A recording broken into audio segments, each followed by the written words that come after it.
Sindepresa Entrevista cobriu o terceiro congresso Todos Juntos contra o Câncer, realizado nos dias 27 e 28 de setembro, no WTC em São Paulo. O evento é idealizado pela Abrale e conta com o apoio de mais de 50 entidades brasileiras. Vamos acompanhar as entrevistas. Nós vamos conversar agora com Merula Stigl. Ela é presidente da Associação Brasileira de Linfoma e Leucemia, Abrale, idealizadora do Congresso Todos contra o Câncer. Todos Juntos contra o Câncer. Merula, uma tarefa árdua sua, né? Mas para a gente começar aqui essa conversa, eu queria que você me falasse qual foi a inspiração para criar o Todos Juntos contra o Câncer. Então, em 2014, nós recebemos um reconhecimento da Schwab Foundation, que é o Prêmio Folha Empreendedor Social. Reconhecendo a Abrale como um modelo interessante, né, de empreendedorismo social. E é muito interessante que haviam pouquíssimas iniciativas nessa área sendo reconhecidas na área da saúde. Então a gente tinha empreendedores sociais, meio ambiente, educação. E daí eu tive a oportunidade de representar o Brasil na agenda social no Fórum Econômico Mundial, passei a participar desses encontros. E ao voltar da primeira vez que eu participei do Fórum Econômico, eu falei, puxa, a responsabilidade é muito grande, né? Então, ter recebido o reconhecimento impulsionou a gente a tentar atingir um próximo patamar. Nesse momento, a gente foi falar com outros empreendedores de outros segmentos e eu conheci o projeto Todos pela Educação.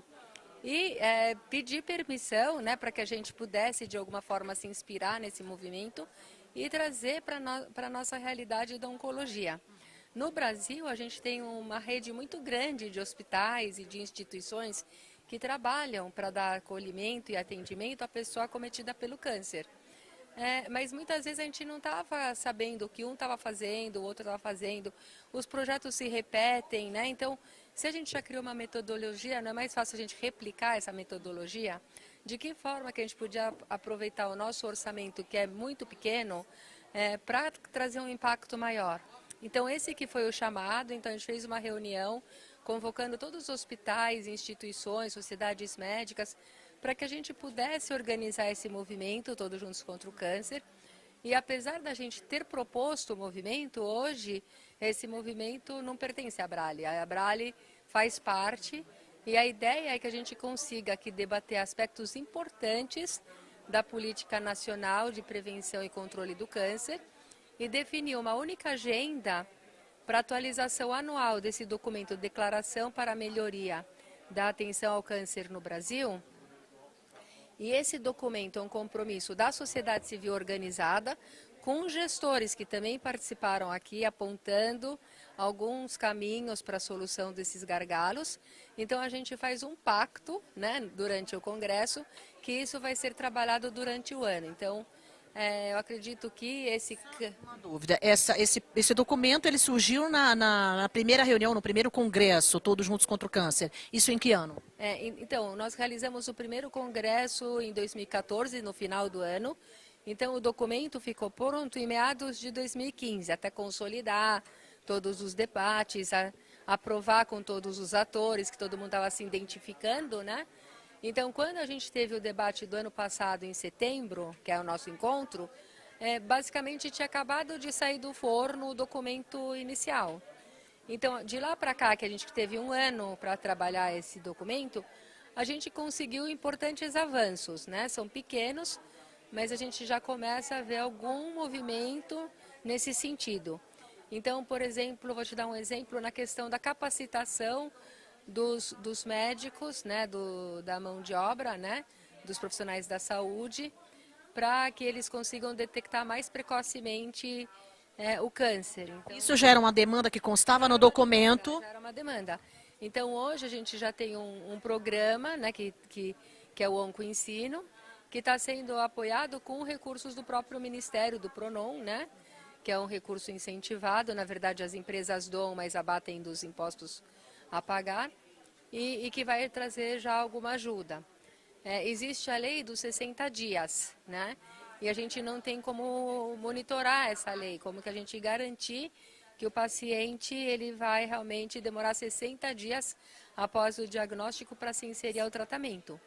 Então agora estão sendo criados mecanismos que a gente vai conseguir acompanhar.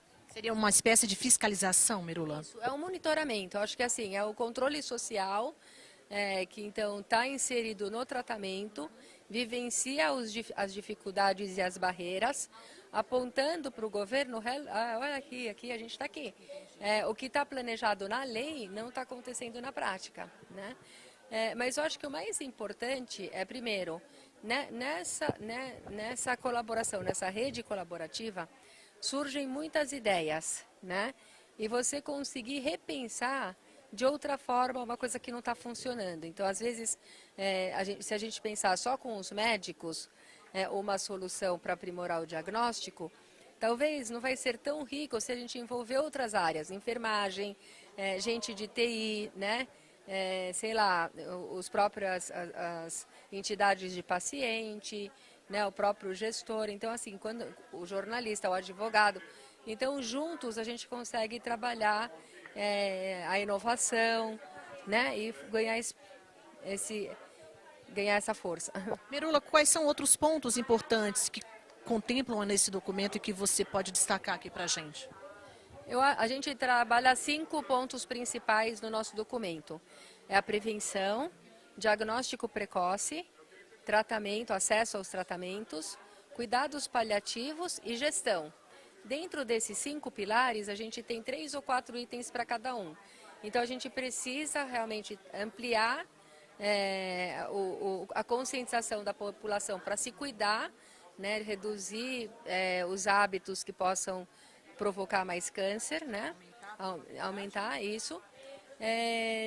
Trabalhar para que o rastreamento, o diagnóstico precoce seja acessível, porque o que acontece? No primeiro momento, os sinais e sintomas do câncer são muito suaves. Então, manchas roxas, pequenos nódulos, suor noturno, né, perda de peso, e ninguém vai procurar o médico por causa disso, né? Então fala assim, não é nada, que bom que eu estou perdendo um peso, até estava precisando. Enfim, não vai buscar uma assistência. E daí, ou quando vai buscar assistência, o médico que está lá, generalista, não reconhece aquilo como alerta, porque pode ser um sintoma também comum para quem tem resfriado, infecção, que é muito mais comum do que câncer, né? Então, tudo isso. Então, a gente tem que aprimorar, né, a forma desse olhar para que essa pessoa seja rapidamente inserida no sistema, porque pelo estudo que a gente lança hoje, a gente percebe que é muito mais barato, né, você tratar cedo do que numa fase mais avançada do câncer. E qual é a dificuldade, por exemplo, Merula, para o governo, né, tanto federal como estadual, entender isso e efetivamente começar a criar políticas públicas para... Como é que você tem observado, por exemplo, o empenho? Não, eu acredito que existe boa vontade, existe empenho, só que o problema é muito complexo, depende de múltiplos fatores. Então, assim, a gente está num momento de crise financeira, crise econômica, que diminui a arrecadação. Com a diminuição da arrecadação, você tem menos recursos para investir. Investindo menos, você tem uma série de prioridades. Então, assim, é uma disputa mesmo do orçamento, né? Dessa agenda, desse orçamento que a gente viu aqui nos debates, de colocar o câncer como uma prioridade, porque, de fato, agora que a gente conseguiu controlar as doenças epidêmicas, né? O câncer é a próxima preocupação. Então, a gente tem que controlar, evitar, e quando acontecer, tratar rapidamente para ter um sucesso. Merula, eu queria que você falasse então para a gente agora quais são suas perspectivas, por exemplo, para o congresso desse ano, né, que está acontecendo nesse momento. Eu espero que esse congresso, né, aqui Todos Juntos contra o Câncer, possibilite para as pessoas que estão participando a inspiração de que mais pode ser feito em conjunto, né? Então, no lugar de você ter uma ideia muito legal e guardar essa ideia para você, ficar com medo que alguém copie, vamos conversar sobre essa ideia e vamos copiar, vamos replicar. Porque talvez se alguém copiar a sua ideia, de fato vai ter algum impacto. Porque se você guardar a sua ideia para você, não vai acontecer nada. Então, a gente espera que muitas pessoas enxerguem essa oportunidade da colaboração, né? Da mobilização, a força que a gente tem se a gente se mobilizar em conjunto, né? E que, por outro lado, os gestores abram mais espaço para que essa organização social, esse movimento social organizado possa contribuir. Porque, assim, de uma certa forma, a gente também estando desarticulado, a gente atrapalha. Porque cada um pede uma coisa e puxa o cobertor para o seu lado. Mas se a gente discute a agenda, estabelece junto as prioridades, combina as ações que vão estar, por exemplo, atendendo as demandas dos pacientes que eu represento, as demandas dos pacientes que você está representando. E daí a gente vai junto no governo, fica mais fácil também do gestor entender como ele pode tentar ajudar as dificuldades enfrentadas pelas pessoas afetadas pelo câncer. Nós vamos conversar agora com o secretário municipal de saúde da cidade de São Paulo e ex-ministro da Saúde, Alexandre Padilha. Secretário, nós temos aqui nesse evento hoje 2 dados super preocupantes, né? O câncer pode se tornar nos próximos 13 anos principal causa de óbito no Brasil e a gente tem uma previsão de 600 mil casos de câncer em 2016 e 2017.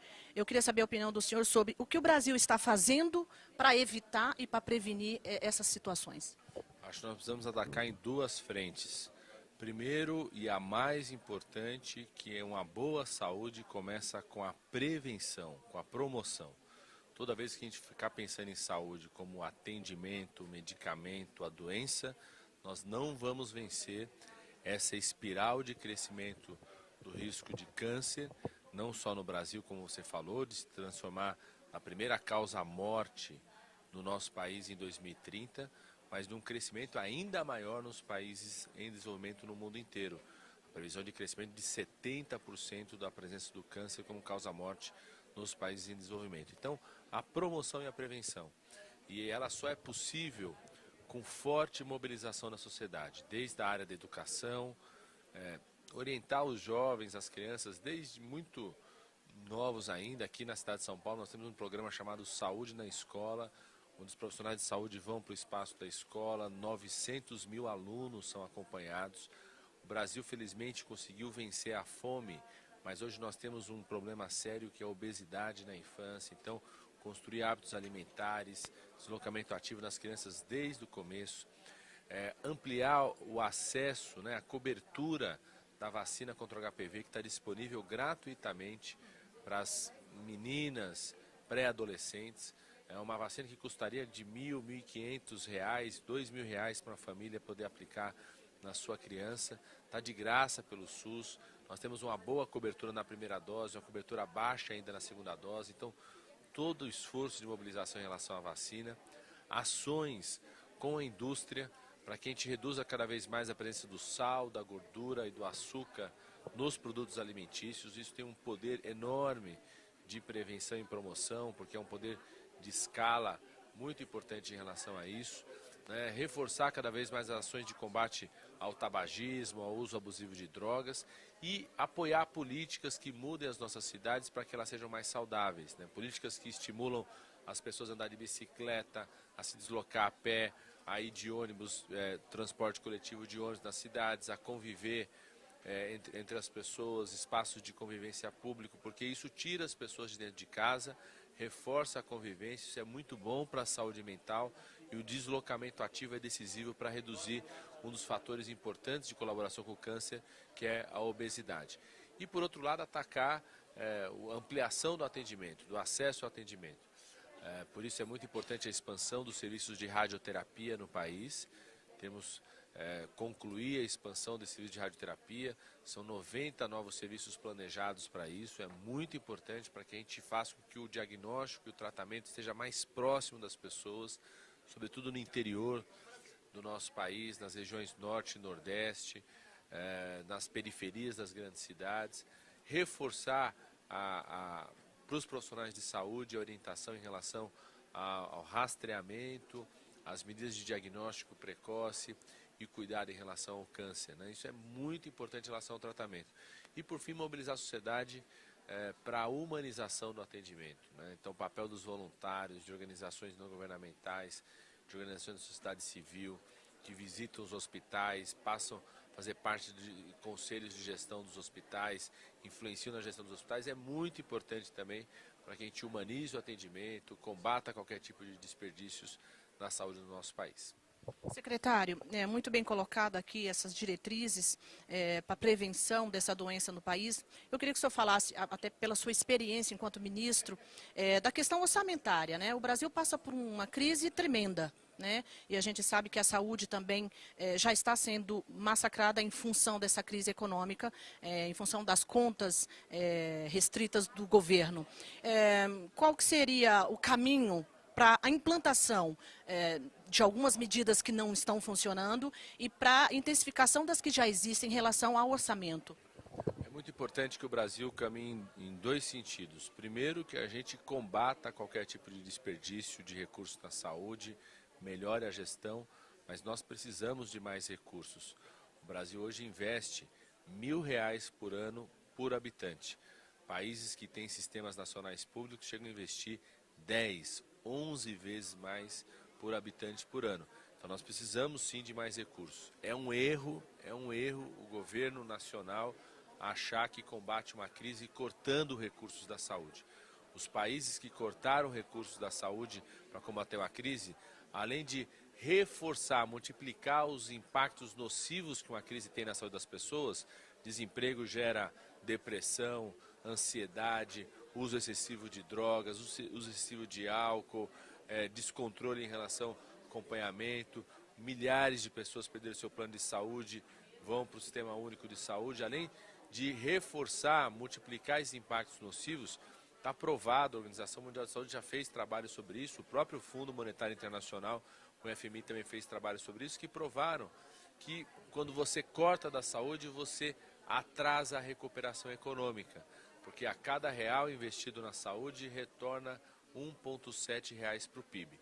Então, num momento como esse, é errada qualquer proposta de cortar. Inclusive, me preocupa muito essa proposta atual, que foi encaminhada para o Congresso Nacional, de congelar durante 20 anos, 2 décadas, a ampliação de investimentos para a área da saúde e para a educação. Isso será um desastre para a ideia da saúde como direito no nosso país e para que a gente cumpra as metas de diagnóstico e tratamento em relação ao câncer no nosso país.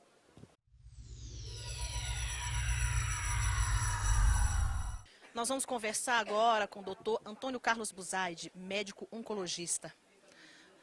Doutor Buzaide, o senhor é uma lenda na área do câncer no Brasil, um grande professor, e a gente vai aproveitar essa oportunidade para ter uma aula aqui sobre câncer, né? Então, para a gente começar, para quem não entende, para quem não sabe exatamente, porque existem muitas dúvidas em torno dessa doença, eu queria que o senhor falasse nas suas palestras, nas suas aulas sobre câncer, o que é exatamente um câncer? Câncer é uma célula que era normal um dia e devido a mutações ela prolifera de modo descontrolado e tem a capacidade de se espalhar. Isso, por exemplo, em contraste com uma coisa benigna que prolifera. Se você corta a cutícula, ela cresce e é programada para parar a um certo ponto. O câncer não tem essa propriedade. Então, é uma célula que era um dia normal e ficou anormal, decorrente de mutações, e que confere a ela a capacidade de proliferar sem controle e a capacidade de se espalhar. Isso é um câncer. Eu queria que o senhor falasse também, todos nós somos propícios a ter essa doença algum dia na vida? Sim. Quanto mais velho você fica, maior o risco de ter câncer e nenhum de nós, infelizmente, está isento dessa doença. E quais são as principais causas dessa doença hoje em dia?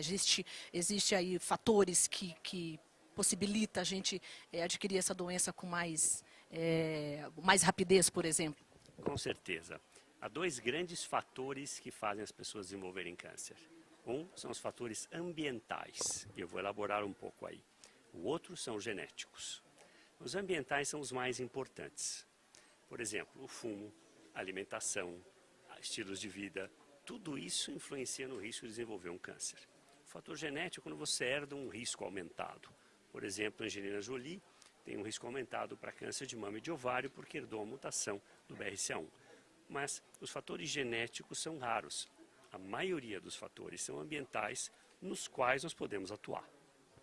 Do aspecto da prevenção, que também é uma área que o senhor domina bastante, queria que o senhor falasse um pouquinho aqui, o que a gente pode fazer, o que tem que ser feito? A prevenção tem que ocorrer a nível de várias coisas. Para começar, a alimentação. Então, se você olhar os grandes fatores ambientais, nós temos o fumo, a nutrição, a obesidade, só aí já temos 3 grandes players que a gente pode atuar. E dentre os fatores cancerígenos mais comuns que existem, tem o álcool. Então, vamos falar de fumo. Quase 1/3 dos casos de câncer decorrem de fumo.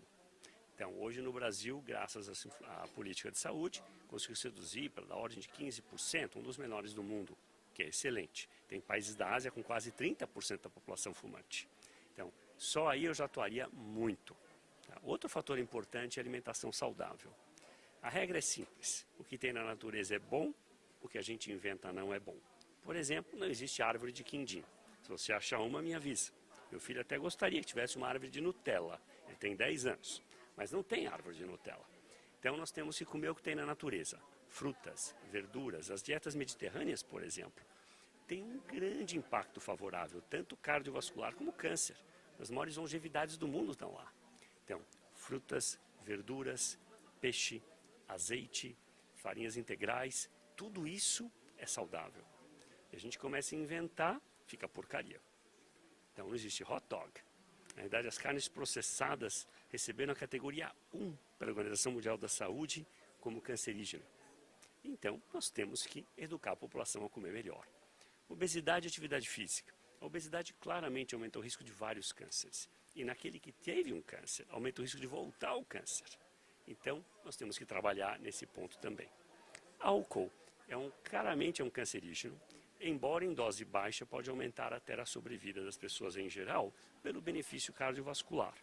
Mas em mulheres, por exemplo, é linear o aumento do risco de câncer de mama. Aumenta o risco de câncer de orofaringe, de vários cânceres. Então, o álcool com bastante moderação. Então, quando você pega tudo isso, sozinho a gente já consegue ajudar muita gente, por educação somente. Doutor Buzaide, ainda falando sobre a questão da prevenção e dos cuidados que a gente deve ter, como é que fica essa questão da alimentação, por exemplo, considerando que o Brasil usa hoje o agrotóxico na produção dos alimentos e que eles, inclusive, são isentos de impostos? Como é que o senhor trata dessa questão, por exemplo? Eu acho que isso é um erro. Eu acho que é um erro em termos de política, de estratégia. A curto prazo vai bem, a longo prazo nós vamos pagar esse preço.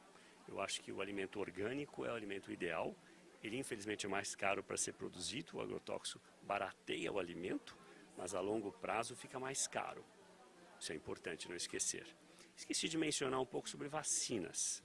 As vacinas são, obviamente, muito importantes na prevenção das doenças infecciosas. Ninguém esquece, quando é pequenininho, toma as várias vacinas. Mas também para câncer. Por exemplo, o HPV está diretamente associado ao câncer do colo do útero, ao câncer do pênis, ao câncer da orofaringe, ao câncer do ânus.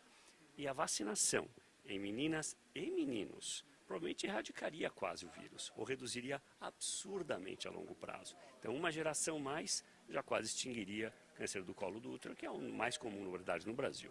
Então, as vacinas começam a ter o seu peso nesse sentido.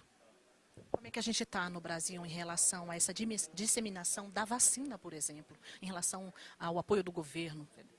Eu acho que o governo está comprando a vacina para HPV, está tentando implementar com importante política de saúde. Eu acho que nesse sentido temos que aplaudir a iniciativa governamental, mas ainda não é todo mundo que tem acesso a esse tipo de coisa, os meninos não teriam, e eu acho que isso é uma coisa que com o tempo vai ser ampliada.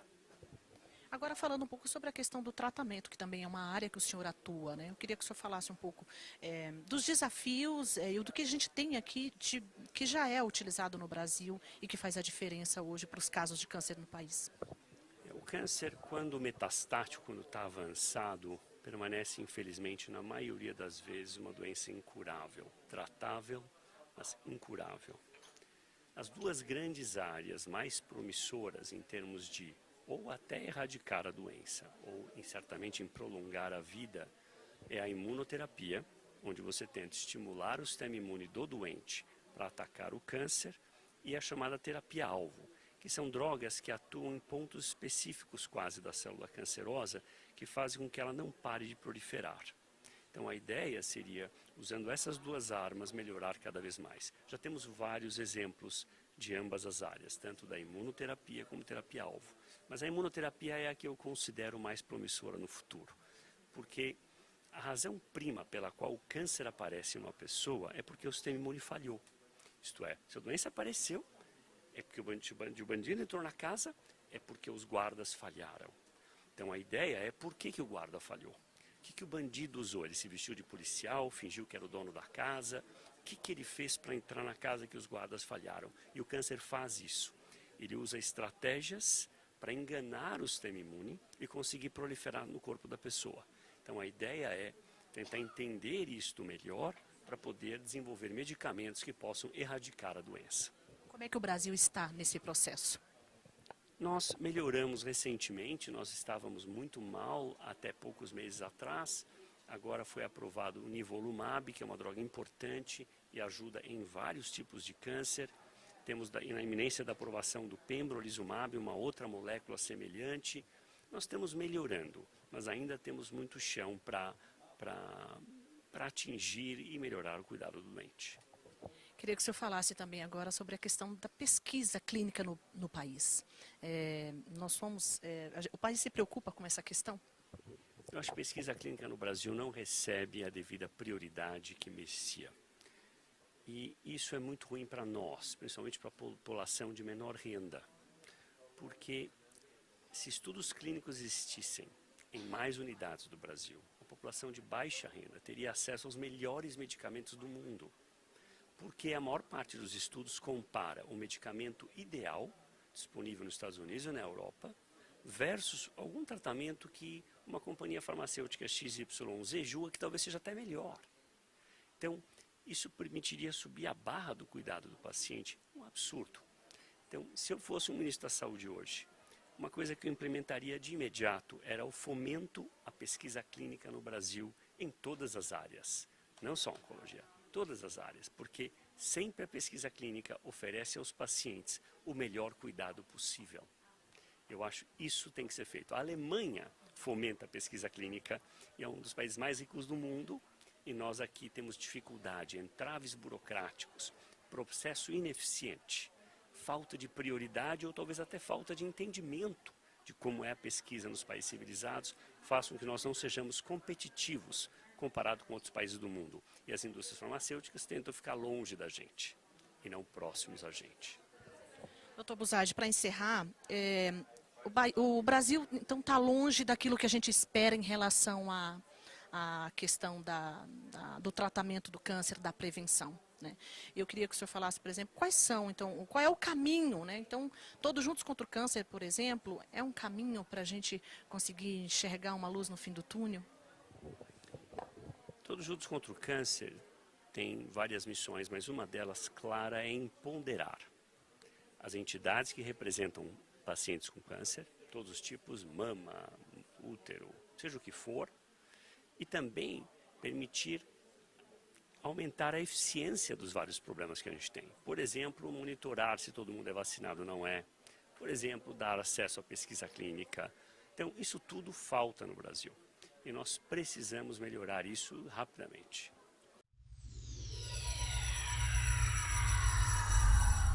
Lembrando que na próxima quinta-feira tem a segunda parte desse programa. Vocês não podem perder porque está muito especial. A todos que nos assistiram, um grande abraço e até o próximo programa.